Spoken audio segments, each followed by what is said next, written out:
સવિકલ્પ નિર્વિકલ્પ સ્થિતિવાળાનું.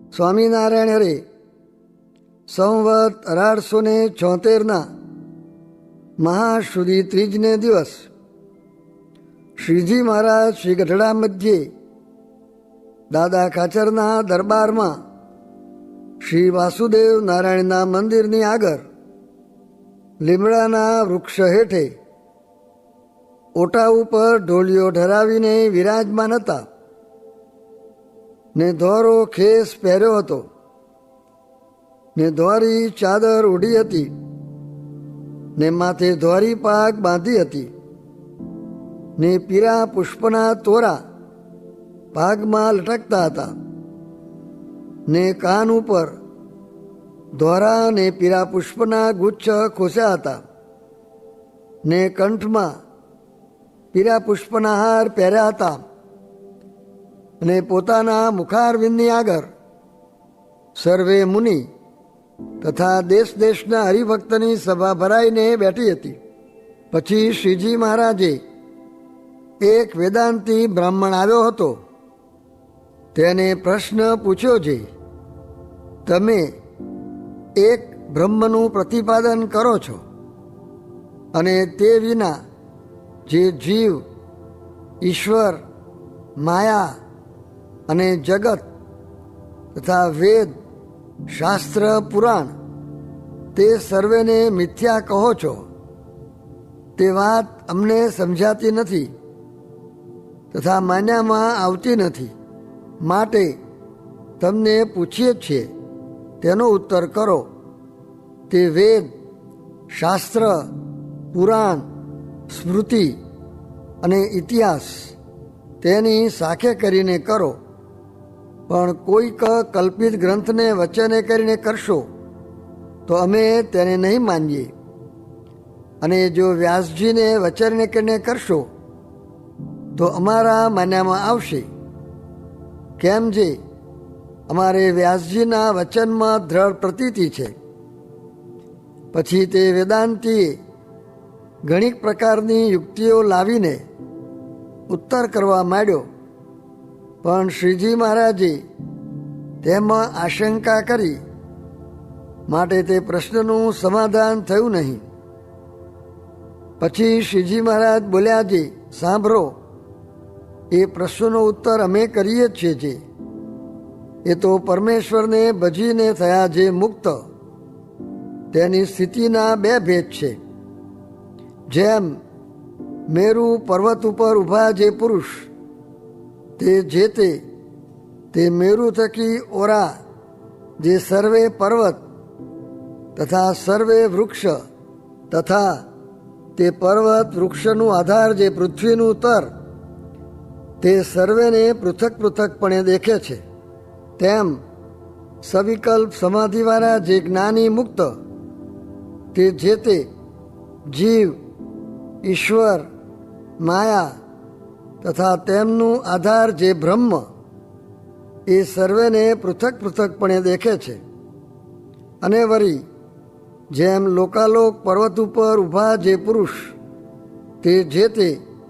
તે લોકાલોક પર્વતથી ઓરા જે પર્વત તથા વૃક્ષ તે સર્વેને એક પૃથ્વી રૂપે જ દેખે છે, પણ પૃથક પૃથકપણે નથી દેખતા. તેમ નિર્વિકલ્પ સમાધિવાળા જે મહામુક્ત તે જીવ, ઈશ્વર અને માયા તેને એક બ્રહ્મરૂપે કરીને દેખે છે, પણ પૃથકપણે નથી દેખતા. એવી રીતે બે પ્રકારની સ્થિતિવાળા મુક્ત છે. તેની સ્થિતિને યોગ્ય કરીને એ સર્વેનું સત્યપણું કહેવાય છે ને અસત્યપણું કહેવાય છે. અને સવિકલ્પ સ્થિતિવાળાના વચન વેદ, શાસ્ત્ર, પુરાણ આદિકમાં આવે છે તે એ સર્વેને સત્ય કહે છે. અને નિર્વિકલ્પ સ્થિતિવાળાના જે વચન તે સર્વેને અસત્ય કહે છે. પણ કાંઈ એ સર્વે અસત્ય નથી. એ તો એને નિર્વિકલ્પ સ્થિતિને બરે કરીને દેખાતા નથી. માટે અસત્ય કહે છે. અને વળી જેમ સૂર્યના રથમાં જે બેઠા હોય તેને રાત નથી, પણ જે પૃથ્વી ઉપર રહ્યા છે તેને રાત્રિ દિવસ છે, તેમ નિર્વિકલ્પ સ્થિતિવાળાને મતે એ સર્વે છે નહીં, પણ બીજાને મતે તો એ સર્વે છે. અને આવી રીતે બ્રહ્મ નિરૂપણ કરે તો શાસ્ત્રના વચનમાં પૂર્વાપર બાદ ના આવે, ને એમ ન કરે તો પૂર્વાપર બાદ આવે.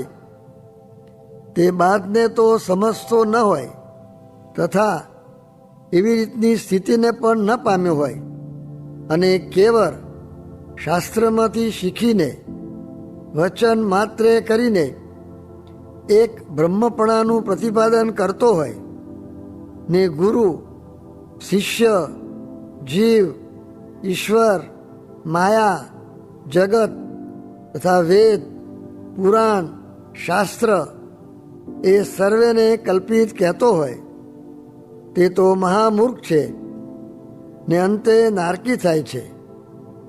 એમ કહીને બોલ્યા જે આ અમે વાર્તા કરી તેમાં તમને આશંકા થતી હોય તો બોલો.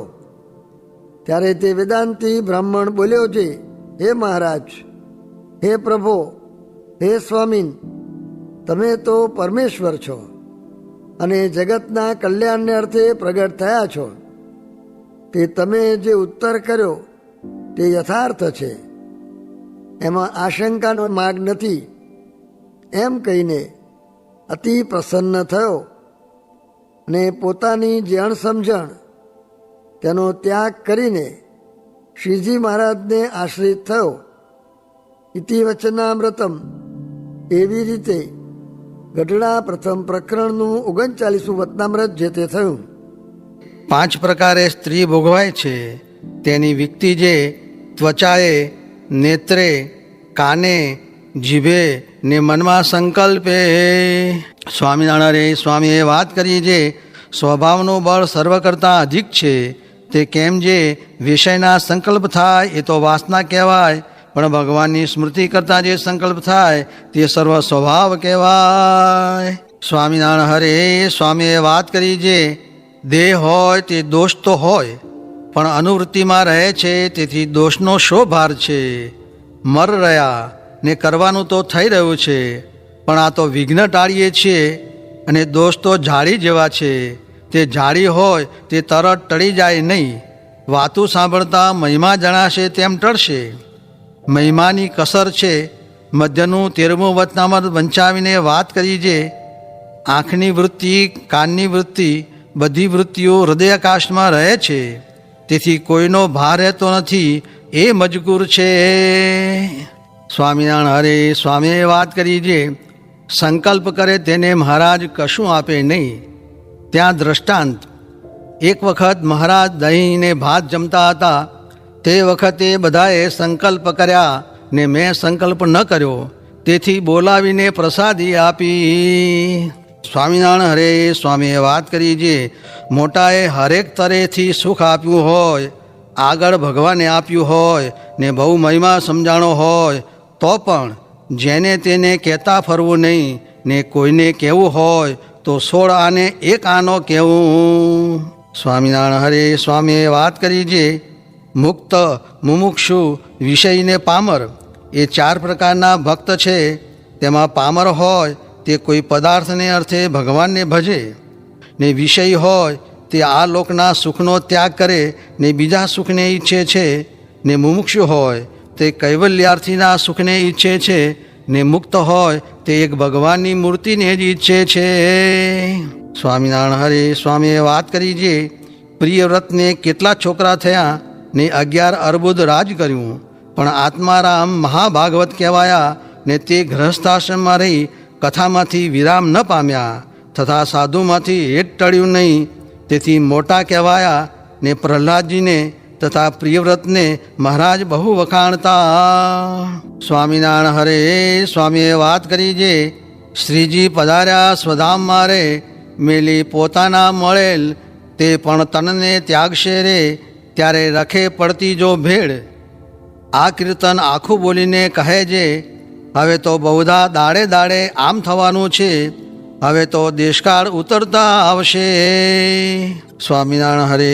સ્વામીએ વાત કરી છે, ગોપાળાનંદ સ્વામીની વાતમાં એમ છે જે મુમુક્ષુ વિના સાધુ ન ઓળખાય.